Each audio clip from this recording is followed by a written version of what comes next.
আমরা ভারতে ঘটে যাওয়া আমাদের মুসলিম ভাই বোনদের উপর যে অত্যাচার নির্যাতন জুলুম চলছে, যে স্টিম রোলার চালিয়ে যাচ্ছে, সেটার বিরুদ্ধে আমরা শক্ত অবস্থান নিতে যাচ্ছি। আমরা দেখতে পাচ্ছি যে এখানে ওয়াকফ আইন পাশ করা হয়েছে।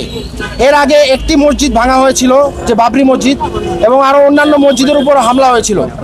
এখন এই ওয়াকফ আইনের মাধ্যমে তারা সকল ওয়াকফকৃত সম্পত্তির উপর তৈরি হওয়া মসজিদ, মাদ্রাসা এবং যত ইসলামী স্থাপনা আছে, এতিমখানা রয়েছে, যে মুসলমানদের যেই ঠিকানাগুলো রয়েছে, সেগুলোর উপর হামলা করার একটি পায়তারা তারা করছে। আমরা পূর্ববর্তীতে দেখেছি যে স্বৈরাচারী ফ্যাসিস্ট সরকার একটি নতজানু পররাষ্ট্রনীতি অনুসরণ করত এবং ভারতের যত জুলুম অত্যাচার সেগুলোর বিরুদ্ধে কোনো কথাই বলতো না। পূর্ববর্তীতে আমরা দেখেছি ভারতে বাবরি মসজিদ ভাঙা হয়েছে, বাংলাদেশের মুসলমানরা নিশ্চুপ ছিল, কারণ আমাদের যে নেতৃত্ব ছিল, আমাদের দেশের যে সরকার ছিল, সেটা নিশ্চুপ ছিল, সেটা একটি ভারতের তাবেদার সরকার ছিল। পূর্ববর্তীতে আমরা দেখেছি যে কাশ্মীরে আইন পাশ হয়েছিল, কাশ্মীরে নাগরিকত্ব বিল পাশ হয়েছিল, এবং সেই বিলের বিরুদ্ধে এই সরকার কোনো অবস্থান নেয়নি। বিগত দিনগুলোতে আমরা দেখেছি যে ভারতের সেই গুজরাটের কসাই নরেন্দ্র মোদী বাংলাদেশে যখন এসেছিল, সেটার বিরুদ্ধে আমরা বাংলাদেশের জনতা আন্দোলন করেছিল এবং সেই আন্দোলনকে তীব্রভাবে দমন করা হয়েছিল। খুবই ন্যাক্কারজনকভাবে তারা আগে তাবেদারি করত সেই ভারতের যে কসাই হিন্দুত্ববাদী, যে সন্ত্রাসী যে সংগঠন বর্তমানে রাজনীতি পরিচালনা করছে, সেই বিজেপির তাবেদারি করত পূর্ববর্তী সরকার।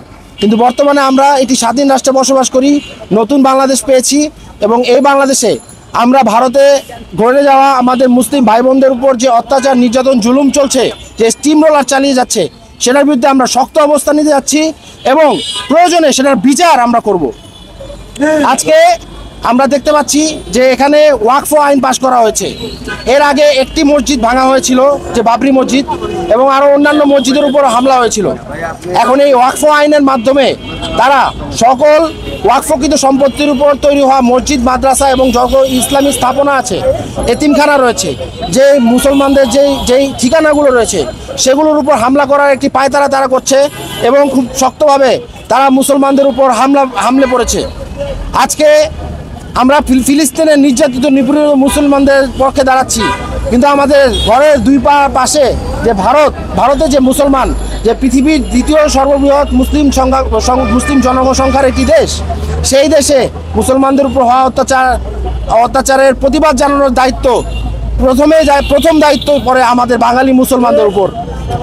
সেই দায়িত্ব থেকে আজকে আমরা এখানে দাঁড়িয়েছি, কোনো সংগঠনের ব্যানারে নয়, সাধারণ ছাত্র জনতার ব্যানারে আমরা এখানে এই ভারতের যেই ওয়াকফ আইন হয়েছে, সেই ওয়াকফ আইনের বিরুদ্ধে আমরা প্রতিবাদ জানিয়ে এবং পররাষ্ট্র মন্ত্রণালয়কে একটি বিবৃতি জানিয়ে এবং সতর্কতামূলক এবং তাদেরকে সতর্ক করে, ভারতকে সতর্ক করে যে এই রকম মুসলিম বিদ্বেষী আইন যেন ভারত না করে, এবং ভারতে যে মুসলিম সংখ্যালঘুদের উপর যে হামলা হচ্ছে, সে হামলার বিরুদ্ধে শক্ত অবস্থান নিয়ে পররাষ্ট্র মন্ত্রণালয়ের উপর আমরা চাপ দিতে এখানে আজকে এসে দাঁড়িয়েছি।